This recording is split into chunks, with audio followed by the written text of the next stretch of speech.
Please welcome your favorite rapper's favorite rapper, one of the best writers in the game, the D.O.C, the legend. Hey, thank you very much, Thomas. Thank you. Man, thanks for coming on. I wanted to start. You're from Dallas, Texas, and you'd obviously be a Cowboys fan. Now you're talking. See, that's why I came on right there. That was the reason. Because I felt that confidence coming out Yeah. of your page. Yes. When I was a teenager, I had the Dallas Cowboys hat and everything. I used to love playing Madden, and that was my thing. That's awesome. That's dope. Yeah. Yeah, man. How old were you when you first got into music? My father used to sing around the house when I was a kid, and I always fancied his gift. And so I've always been connected to music through him. But I can remember being 7 years old with an 8 track, a little blue square 8 track player in my room. I've always been a music guy. Do you remember the first song you ever put together when that got on air? My first song was a Yeah, song that got on there. It was called I Hate to Go to Work. yeah. I Hate to Go to Work was the I Hate to Go to Work was the first song I ever made. And I made it with a guy that was a DJ named Dr. Rock in his garage. And he was on the radio. So he just played it on the radio. And then the morning, the guy that ran the morning show heard it and he started playing it every morning. I hate to go to work. I hate to go to work. I hate to go to work. It became like a thing in my city. What was the feeling like when you first heard your song on the radio? I mean, it was cool. You felt like you felt good, like it's possible, what all of those other guys were doing, maybe I could do. That's cool. And that just started off with the Phila Fresh crew. Yeah, feel a fresh crew. Yeah, I was listening to some of those songs as well. That was cool. But I love, the funky stuff and all that kind of music as well. Yeah, that was Yeah. of the beginning times of a very interesting journey. The Doc T. Yeah, yeah. Yeah, man. I was listening to that, Drink It Up with the Philly Crew, Doc T. And then from there, obviously, you progressed to, messing with N.W.A. How did that come about, you meeting those guys? The DJ that I spoke to you about earlier, he was friends with those guys when he was from LA. And he came to Dallas and got on the radio.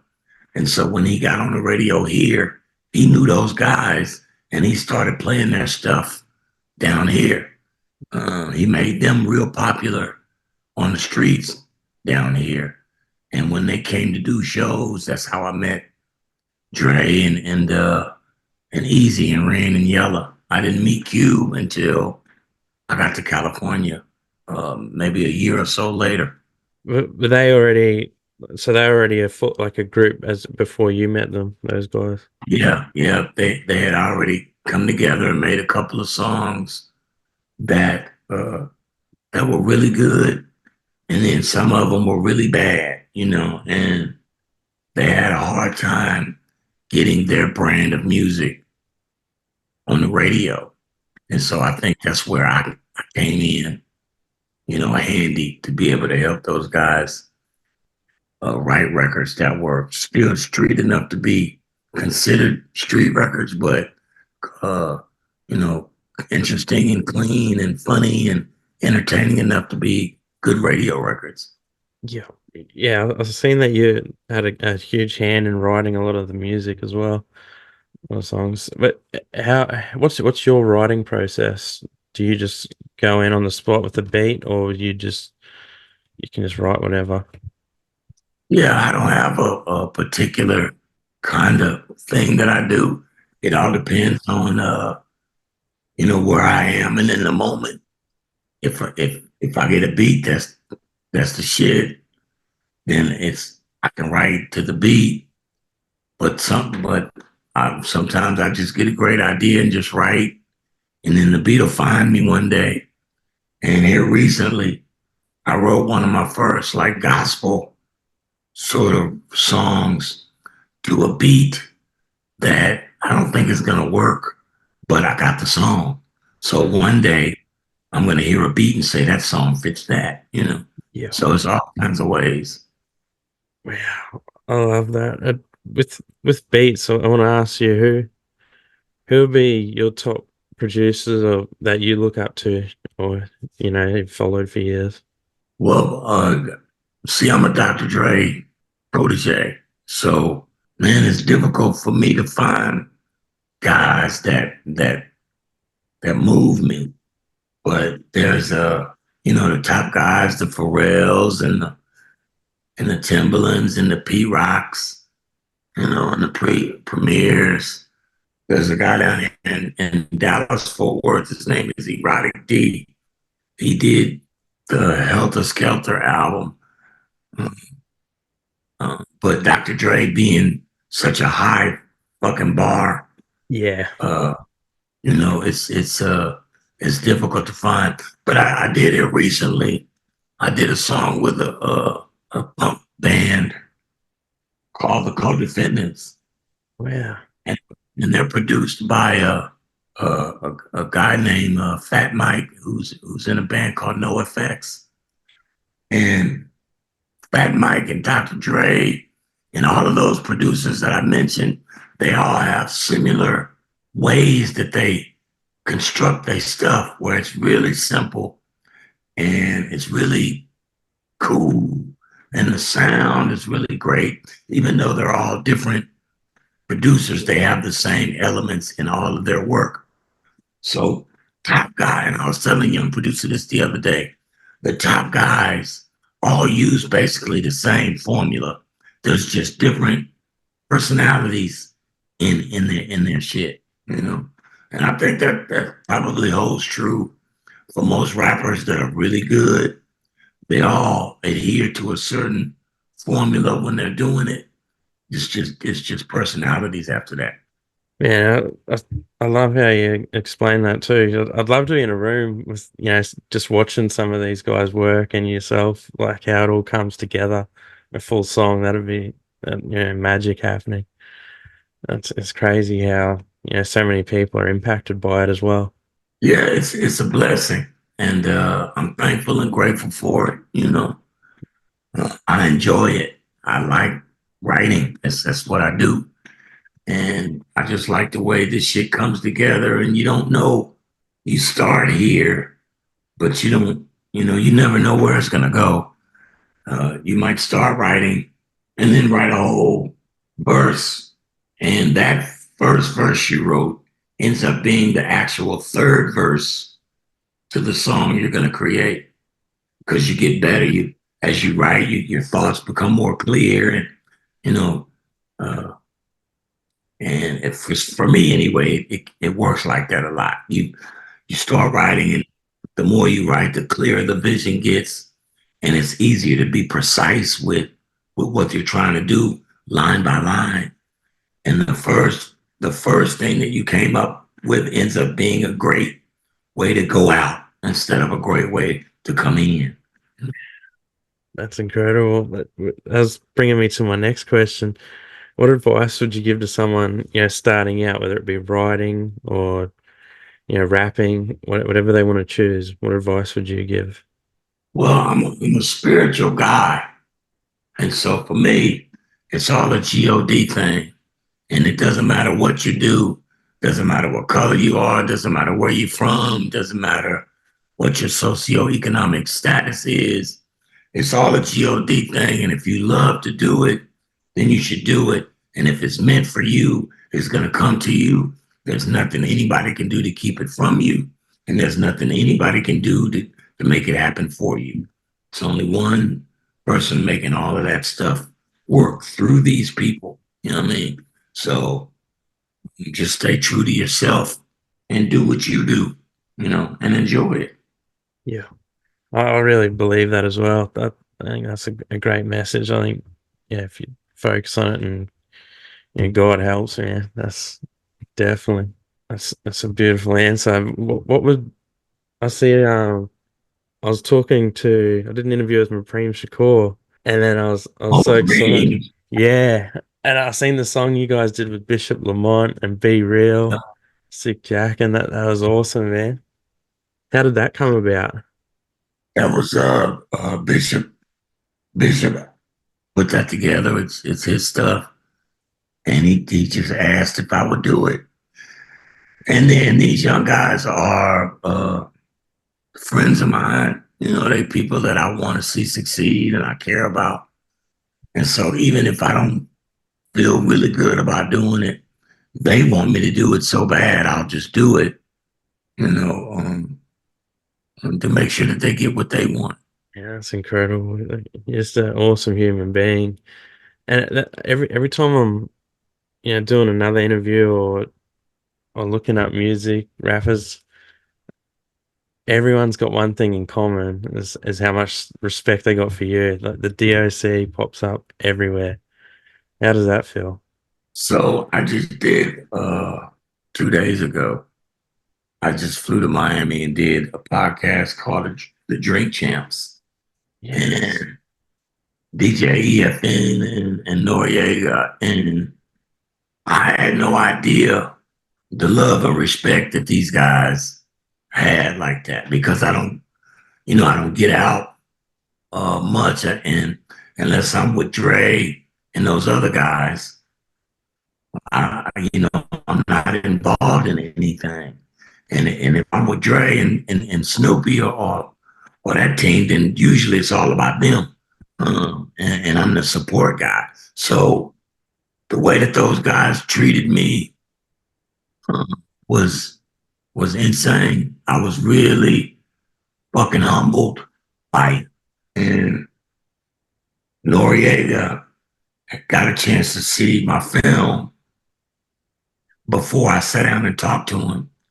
And that shit moved his spirit. I mean, he went on. He was talking about that shit for a fucking hour. He was just like, and so it's because there are things in the film that nobody knows.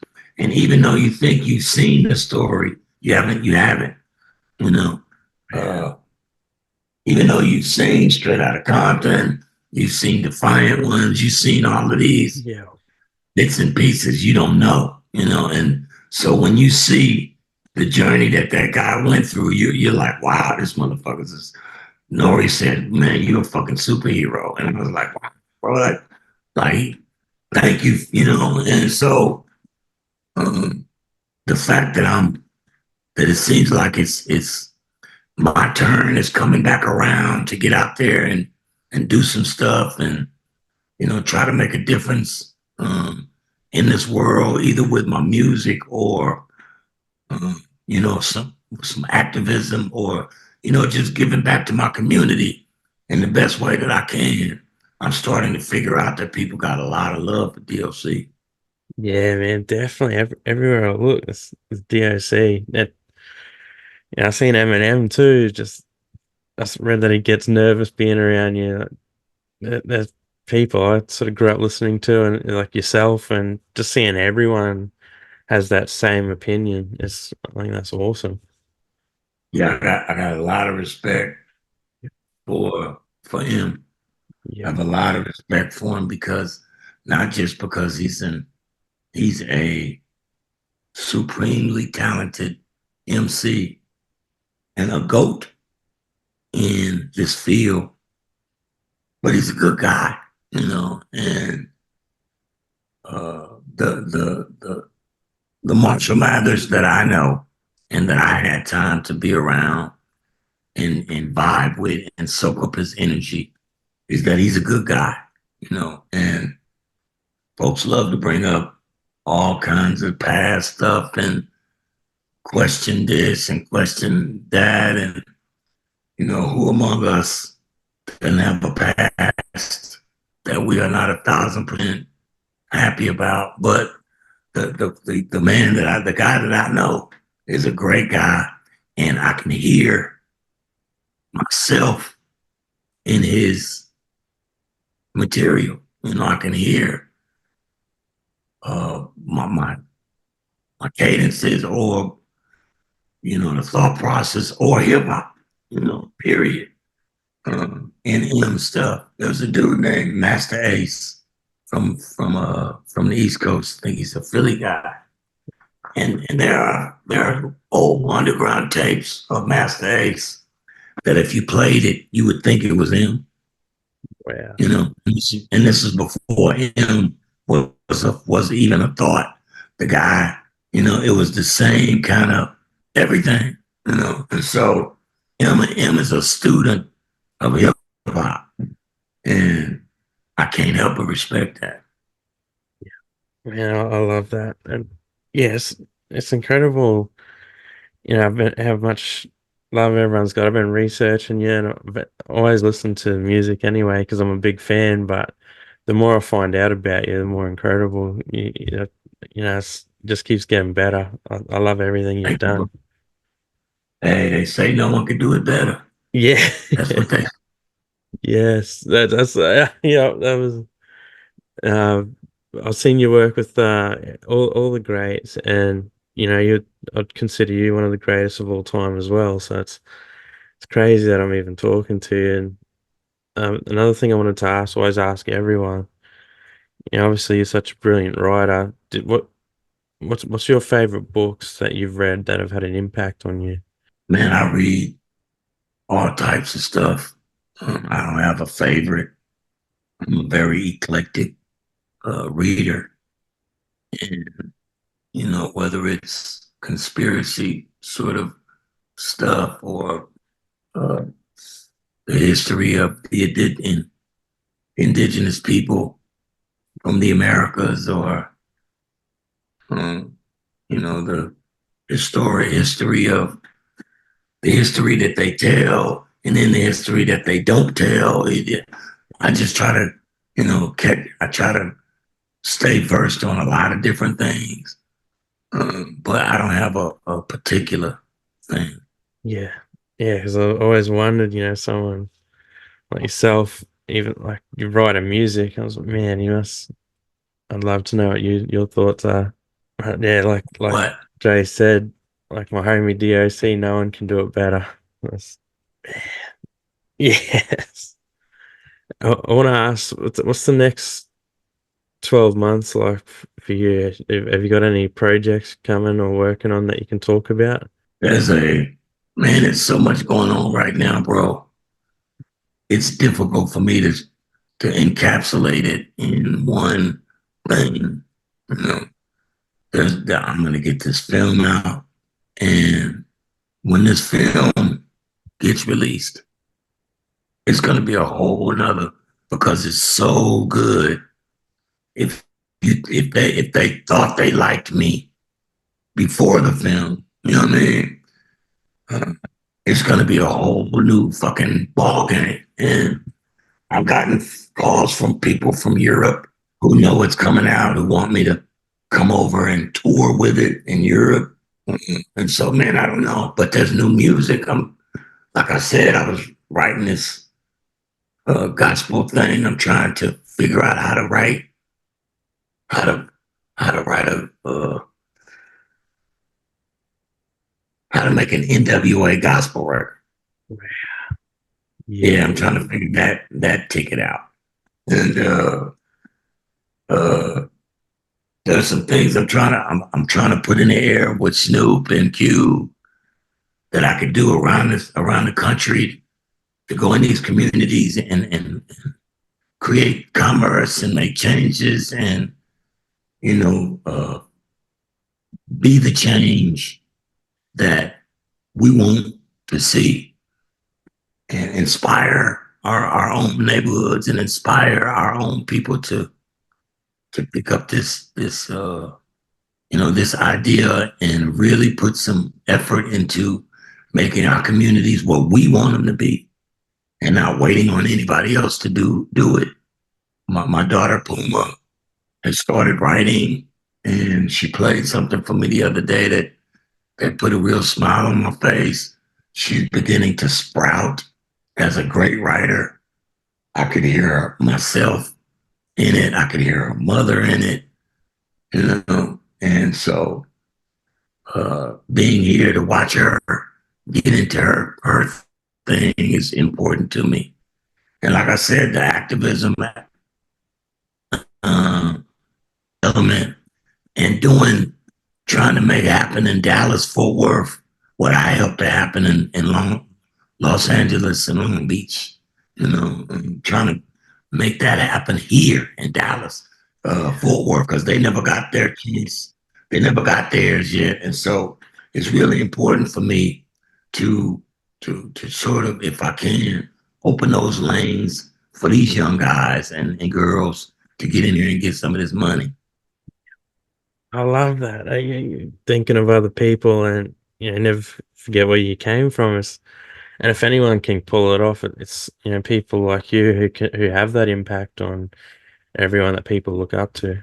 That's yeah, what a I mission. agree. I agree. It is yeah, that's my mission, bro. And That's as I look back at my life, that's really been what I've been doing the whole time. You know, is trying to help other motherfuckers win, and through that, I win. yeah, yeah.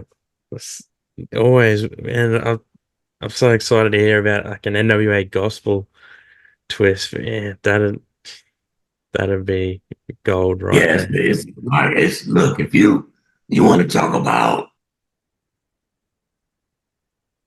a challenge, that's a challenge. But I'm Yes. close, but I'm close because if you take the information, there are stories and anecdotes and things in the Bible that you can relate to yourself, your everyday life. Those patriarchs are no different than us. And so if you take, and I use Samson a lot, if you take Samson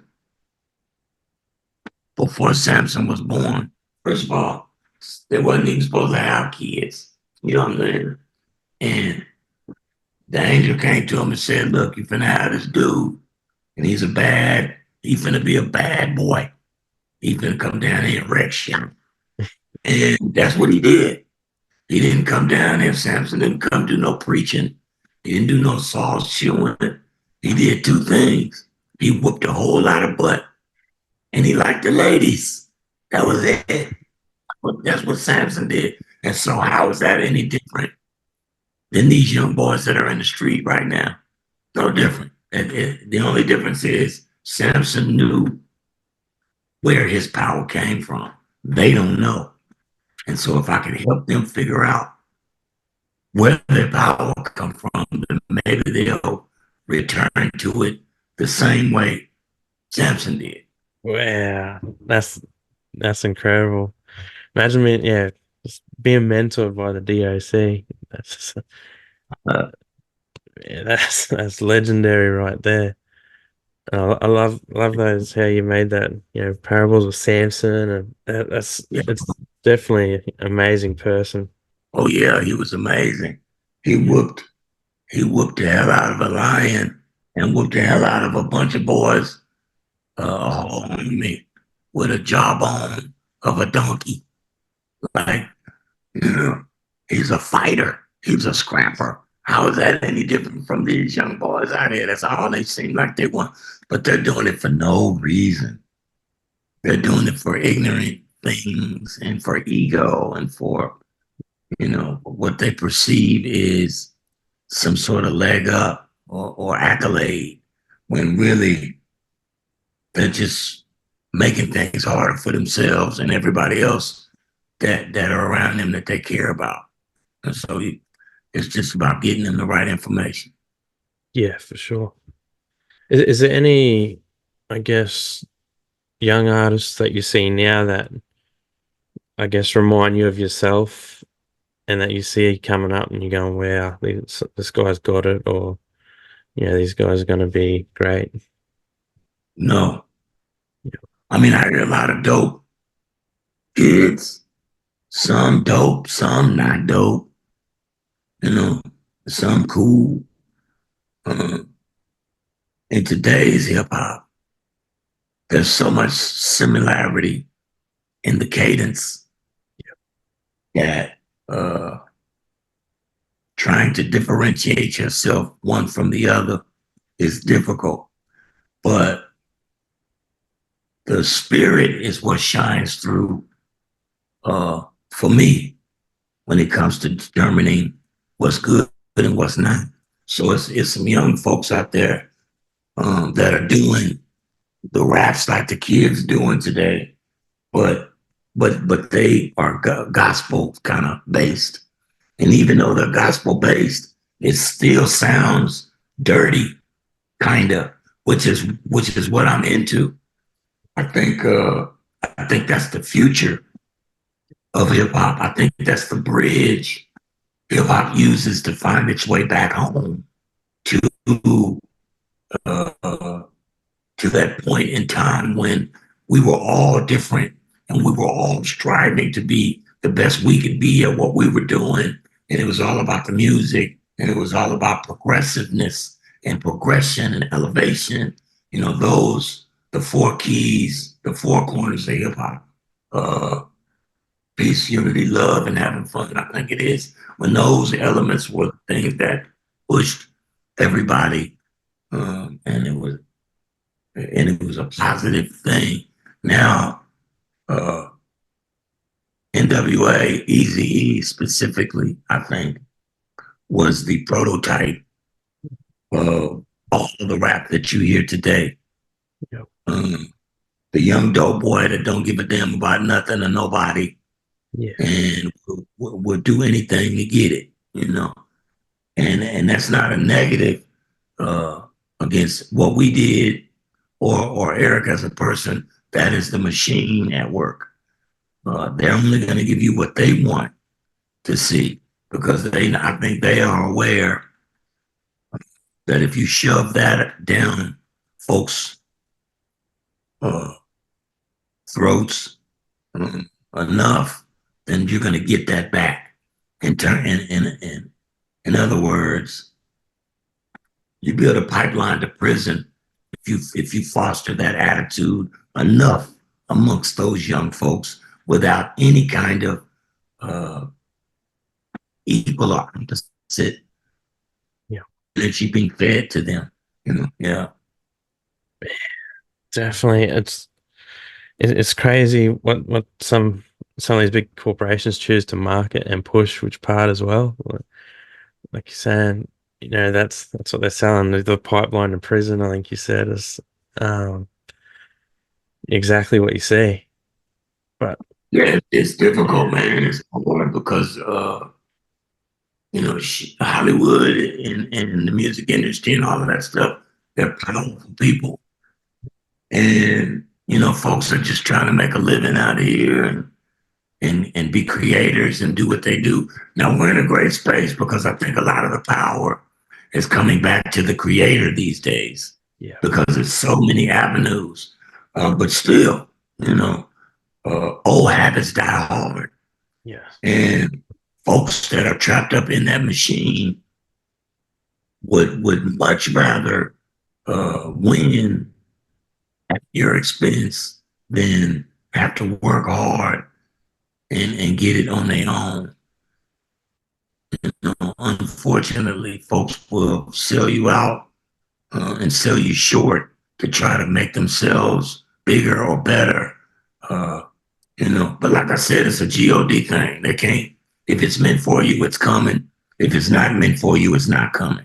But being aware enough to be able to see these things, and as you create your own lane, so that you can make your money and feed your family, to be aware enough to see these people and recognize them, it's going to be better for you in the long run, whoever you may be working in this industry, because it is a lot of cutthroat people out there. Yeah, definitely. It's crazy. It's hard work. You got to find the good ones, I think. Someone said to me, and stick with them. Find out the great people who's genuine and has got love for you. Yeah, But you've been a part, yeah, part of Ruthless, Death Row, just and your legacy just keeps growing now. Even you, uh, I'm so excited now thinking about the gospel stuff you're working on. That's what I want to see. me too. I Yeah, went in and started working on a song yesterday. And as I was working on it, some of the stuff that I say, I have to take time to figure out another way to say it yeah, because it's a little too biting, like, but it's interesting, man, because it's the attitude that I'm using to deliver. And then the verbiage, if you get it, if I can pick that lock, I think it's going to be something really cool. And definitely. I am going to pick that lock. Man, I'm going to figure that bad boy out. I am. Because that's where I'm going. The movie, my activism work, my life as a man in America, as a father and a husband. I'm 55 years old. I don't have to kiss nobody's ass, and I don't have anything like my contemporaries have, but I have my self-respect and my integrity is in place. And I just made it back mentally from a hell of a journey, dealing with the depression and the alcohol and the drugs and all of that stuff that comes along with it. For a guy that I was not born into that. I'm not a thug guy per se.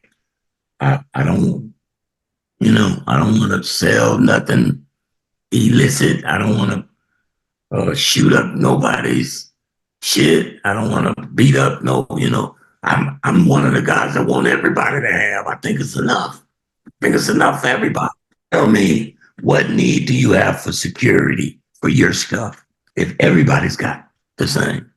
And maybe you got a little more, but if everybody's happy, if everybody's full, if everybody got something to eat, if everybody's got, you know, things that they can survive, why would you need to be worried somebody's going to take yours? You know, it's only the folks that have stuff that seem like they fighting so hard for the other guy not to have anything, to feel like they need all the security to secure all of this shit that they're hoarding, you know. And that's the problem. The problem is greed, you know. What are Yes. you going to do with $300 trillion? But besides cause a problem somewhere because somebody trying to either get it or you're trying to use it to feel like you're the king, you're the god of the world now. Money is, they say it's the root of all evil, but it's the love of it. That's the root. What the fuck are you gonna do with $1 trillion, man? Nothing. You can't live long enough to spend that shit. You have to be a complete asshole to try to spend $1 billion doing some goofy shit that you like doing, right? Yeah. With all the people that's going through stuff in the world, with all of those folks over there, overseas that are getting kicked out of their own place and their kids are dying and come on, man. Like, the world is a pretty fucked up space, there's a lot of beautiful people, but we have to, the tribe that I want to be connected with is the tribe that gives a fuck about other people too. It's not just about you and what you got in that small circle of people that hang around you and kiss your ass or whatever they do for you. But, try to make a way so everybody can have enough to be happy. Especially America as a country. You do all of that shit talking about your armed forces. And if I drove around downtown, there's people that served for you that are out there homeless, don't have no food, but you sending zillions of dollars everywhere else in the world, talking all that shit when your people are out there starving. It makes no sense to me. But there are smarter people in this world than I am. Yeah, it's crazy. I hate to see that, especially people who serve their country. They help. It seems like they help the wrong people. Yeah, I think, bro, there's no way those folks that went and lived that uh, took a chance on losing their lives for your ideals to be in that position. yeah, there's got to be a better way. Well, yeah, like I said earlier, I think it's all a God thing, and I think all of those greedy ass corporate minded human beings are their time is limited. I think they are in judgment right now, Yeah, and that's why things are moving back towards the powers moving back towards the creator. I mean, the creators of the art, because it's our turn now. You people can't make money without us.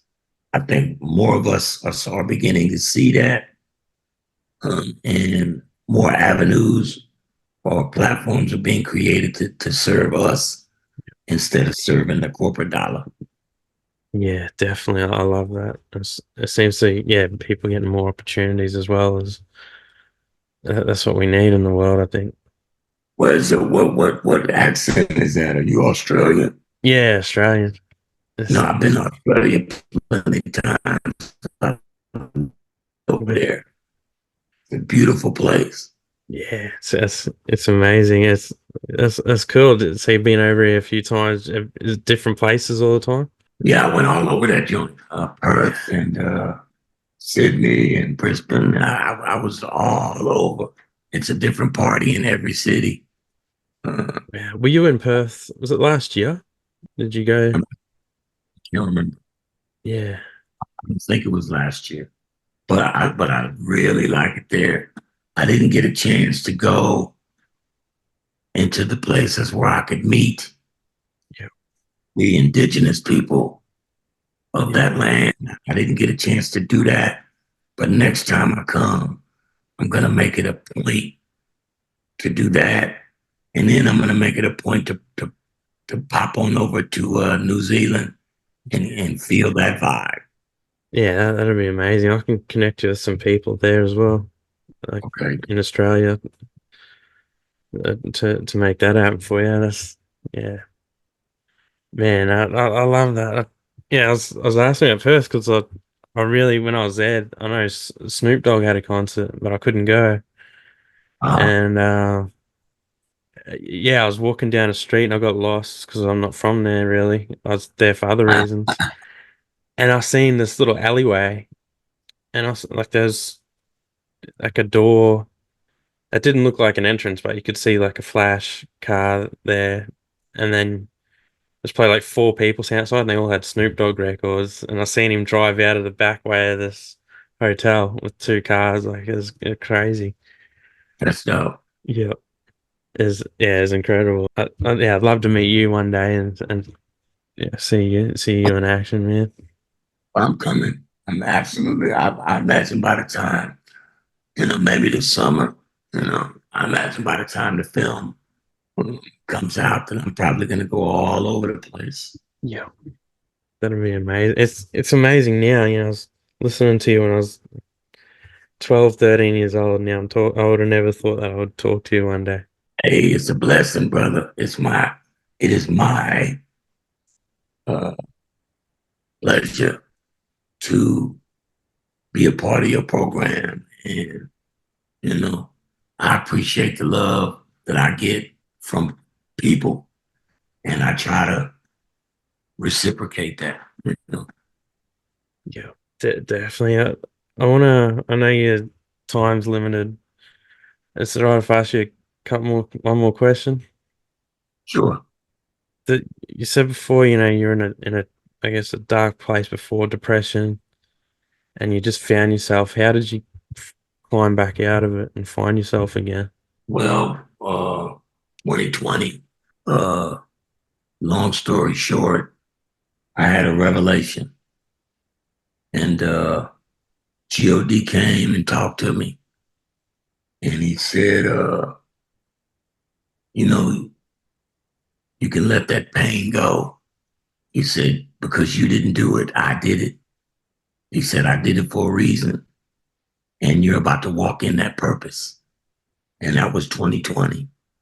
And I've been on a steady incline ever since then, learning and growing. And I did my movie in that time and started moving things the other way. I stopped all the drinking and the drugging. I let all of that shit go within that time period. So, I'm just a vessel so that people can see through my journey what's possible. You know, Noriega said that dude went on and on and on, but he said my movie should be called "Don't Fucking Quit No Matter What." That's what he said, something like that. Man, Because you see through the journey how easy it would have been to just give up and come back home and feel bad. And I felt bad, but I couldn't quit. I couldn't go home because I was still good. I didn't have the voice anymore, but I'm still good. You know what I mean? Like, I'm still great. I got to figure out how to get this greatness out of me. And I was just blessed to be connected to Dre. And then when Snoop came, I was blessed to be able to live vicariously as an artist through Snoopy. man, that's amazing. Just yeah, incredible.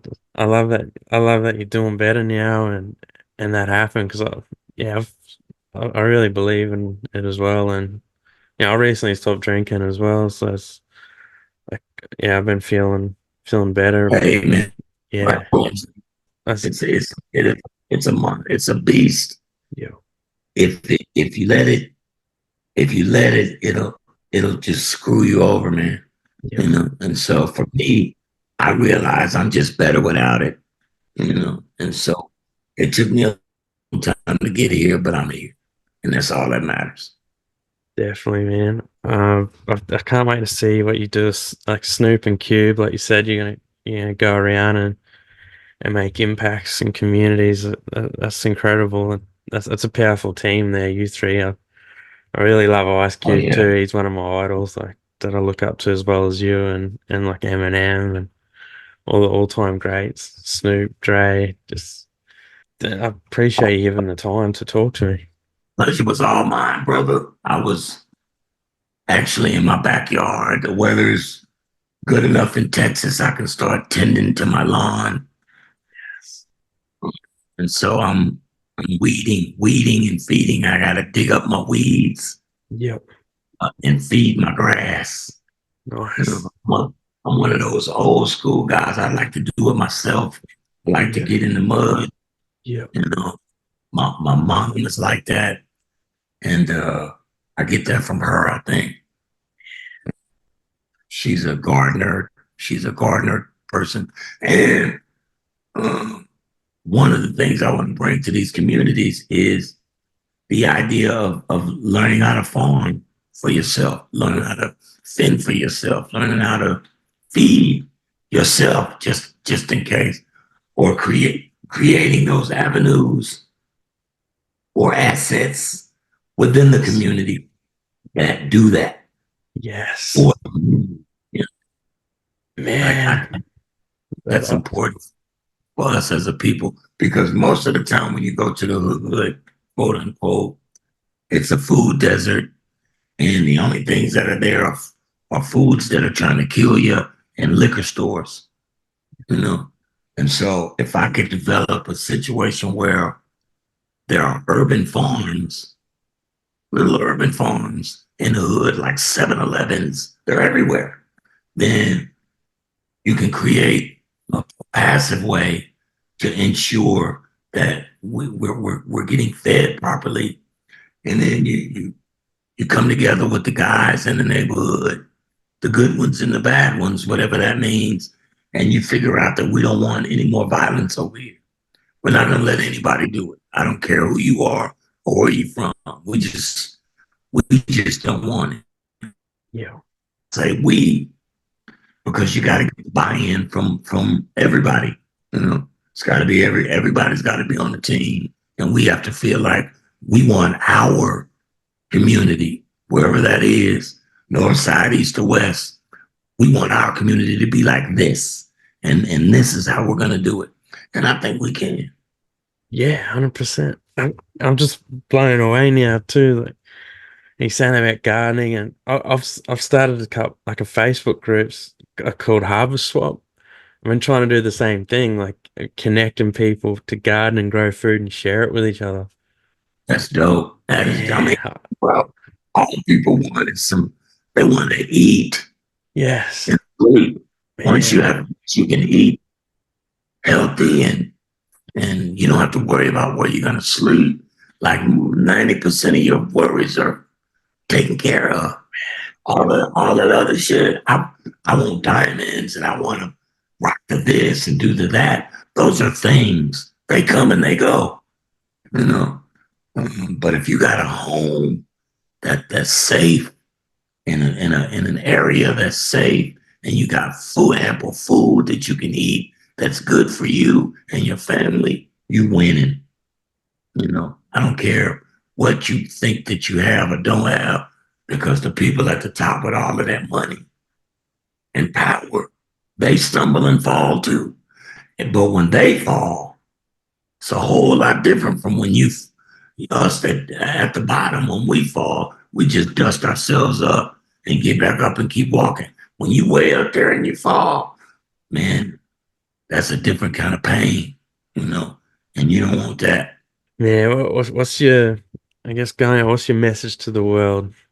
Cowboys are going to the Super Bowl 24-25. That's it. And if it ain't 24-25, it's 25-26. That's it. I said it. Cowboys in the Super Bowl. That's my Yes. that is my gift through the internet. You heard it here first. And so you can call me Nostradamus in a year or so. Yes. You're predicting the future, man. I love it. I'm gonna come over for a Super Bowl one year. That'd be a crazy experience, I think. Yeah, it's a blast. Yeah. I love, and obviously it's a sport, and there's a lot more important shit going on in the world. But I'm a Dallas Cowboy fan. I've been something that I enjoyed with my father as a young kid, and so I'm gonna be a Dallas Cowboy guy for life. And you were talking about producers earlier. Me and Pete Rock. Pete Rock is a New York Giants guy, and we fight every year on the web about these football games. It's one of the things that I enjoy talking shit to my friends with. Snoopy's a big Pittsburgh Steelers guy. They got Russell Wilson now, so they're going to be competitive this year. Uh, it's going to be a good year for football. That's crazy. I didn't think Snoop from Pittsburgh. Yes, you'd He's a tell me. Pittsburgh guy. He loves them. Yep. And I'm a Cowboy guy. I don't hate them. I just don't like them. Yeah. Yeah, definitely. That's cool. Yeah, definitely. That's on my bucket list to meet you one day. Yeah, incredible. Yeah, I enjoyed talking to you. A lot of the questions I've had is just I didn't even ask. I was blown away by talking to you and your responses, man. It's changing. It's all good. We got an hour in. Yeah, man. So it's all love. We got it out. I appreciate the interest, and I appreciate uh, that you're always engaging in a positive way on that. What is it? Instagram. That's how we. Yeah, Instagram. Yeah, I appreciate the positive interaction, bro. I'm one of those kind of guys. So blessings to you. Good luck on your programming. And when I get to Australia, look me up. Definitely, man. Bless you too. And thanks again. It's the D.O.C on Thomas Berryman TV. No one can do it better. Blessing, my friend. God bless.